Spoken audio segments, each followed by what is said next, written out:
Joining us for our next segment is Dr. Jose Lopez to talk about the deadly mudslide in Washington. The death toll from the deadly mudslide has reached 30, and it is a dangerous mission for rescue workers and cleanup crews. Via Skype is Dr. Lopez to explain exactly what has happened and why. And thanks for being on the show today, Dr. Lopez. Yeah, nice to be on the show. Exactly. I mean, we know what a mudslide is, but what exactly causes it? I mean, we see a lot of different houses on mountains. Why did this have such a tragic consequence? Well, there's effectively three factors, and this is, in a sense, third grade science, but it's dirt, too much water, and then an angle. And in this case, that's exactly what happened. So I have a quick demonstration to show the viewers. So this is a beaker with dirt, regular dirt, as you can see here. And of course, dirt packs well.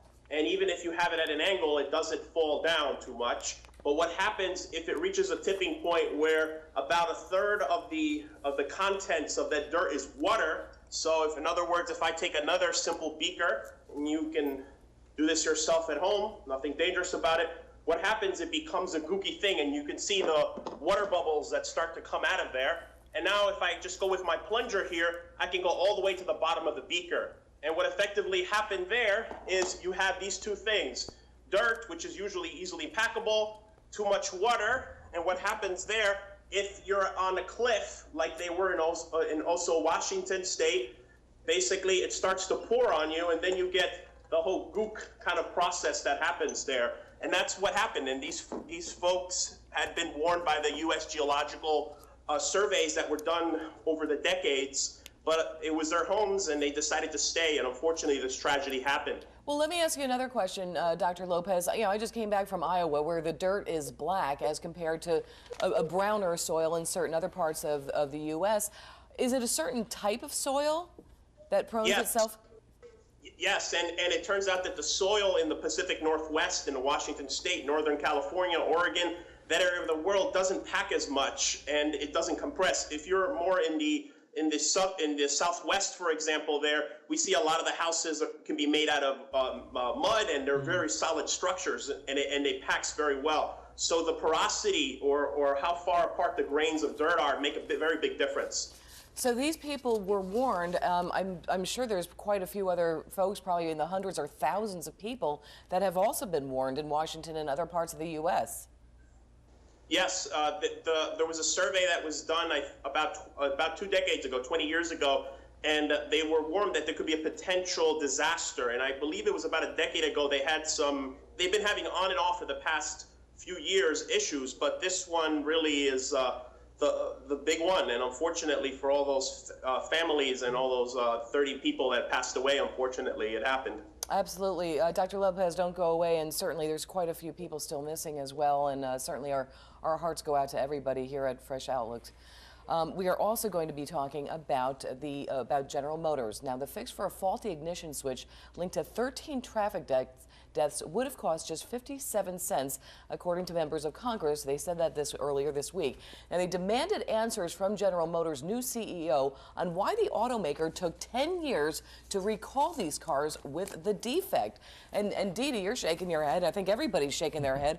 Why would they do something like this to wait? I mean, not only were lives lost, but imagine just the image of not caring. Oh yeah, it's definitely criminal negligence. I mean, it is. I mean, they knew that people could die. They knew there was a fault there, but it was just business. They were doing badly, so they wanted to save money, so they just blew it off, which was terrible. So, I think Congress should definitely look into this. Here's a question for you. If they find out, obviously they're going to have to go through quite an investigation to find out who knew and who knew what. Criminal negligence. Oh, they knew. They go to jail? How many people go to jail on this one? I mean, it could be a lot of the top decision makers, but I agree with Dee Dee on this point. I would go one step further, and this is an example of corporate irresponsibility. Indeed, GM was on the slide for a long time, and I can see them covering this up because they knew they were having weak sales for a long time.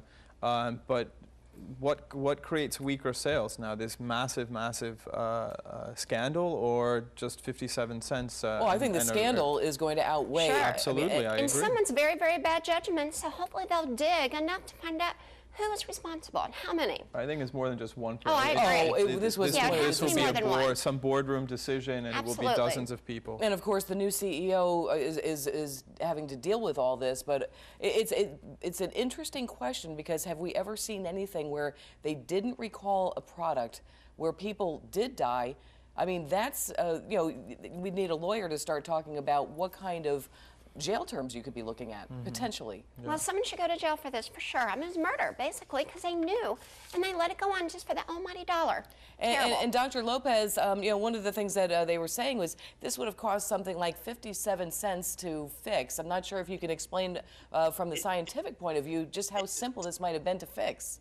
It's a very simple device. It's basically just a plunger with a spring on it. So the top of it is just looks like a bullet head, and then it has a plunger. And what it does is when you stick your key in the ignition, it just locks in and tells your engine to stay on and to keep running. And what happens is the spring didn't have enough torque on it or pressure on it, and it would disengage and would shut the engine off. And then what would happen when the engine shuts off, the car thinks I'm in an accident, and the airbag comes out, and the whole accident procedure happens. And of course, you have an accident when your engine shuts off and your airbag blows up on you. So it was, I mean, just a basic, aside from the conversation on the business side of it and the ethics there, was just poor engineering, because the new plunger that they're putting in, this new engagement switch, is just a longer, a little bit more than the length of the side of a quarter. And it fixes it for under $1. Well, thank you for explaining that to us. And we saw those pictures of the families holding loved ones. And I'm not one for these multi-million-dollar lawsuits, but in this case, I certainly hope those families get a lot of money and do some good things with that money. They deserve it. I mean, this is unnecessary suffering that they're being subjected to. Absolutely. Agreed. Well, of course, in some other sad news here in the U.S. today, we also saw this week the top headlines from the national headlines read, Fort Hood again.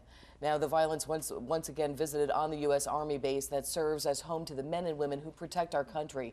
Now, as always, the question is why? It is always a temptation, of course, to be impatient when searching for answers and solutions. And to talk more about Fort Hood, we are joined by Dr. Bart Rossi. And Dr. Bart, we're going to get to Dr. Bart in just one moment, but we are very quick to ask why and wonder, how could somebody do this and then turn the gun on himself? I mean, if you wanted to commit suicide, why would you take all those other people out? But what a tragedy to see this 5 years after that massacre there. And that explains both the media and political hypersensitivity behind that. This is a community that has suffered tremendously. I think it were like 11 or 12 deaths the first time around, or multiple deaths several years ago, and it happens in the same community, in the same military community, and it just begs the question, or it tries to answer really how sensitive the media gets behind this whenever we see this unnecessary violence. And I think one of the first questions we think of is PTSD. Right. And how do you know someone caught this? It's it's kind of like, are people lazy? Are they not paying attention? I mean, I got to say that I really cannot believe that some official or some friends or someone around this guy didn't catch it, unless he just snapped. That does happen. And people just snap. Well, let's stick with Dr. Bart on this one, because there's two different theories on whether somebody can actually snap. Dr. Bart, take it away. We're talking, of course, about Fort Hood. Well, I don't think people generally snap. They usually have long-standing personality problems. And in this case, I really find that the military has it backwards. They do not understand mental health. They're treating post-traumatic stress and other personality problems with polymedication. They give out an antidepressant, they give out Ambien, they give out an anti-anxiety pill, and pretty soon people are on multiple medications. Nobody knows what the side effects are, and they're making things worse. And what they need to do is to take a look at cognitive behavioral individual therapy for these people, group therapy, what psychologists call IOP, intensive outpatient programming for our soldiers. Our soldiers deserve this. Mm-hmm. They don't just deserve to have medication thrown at them and say, oh, they're in treatment.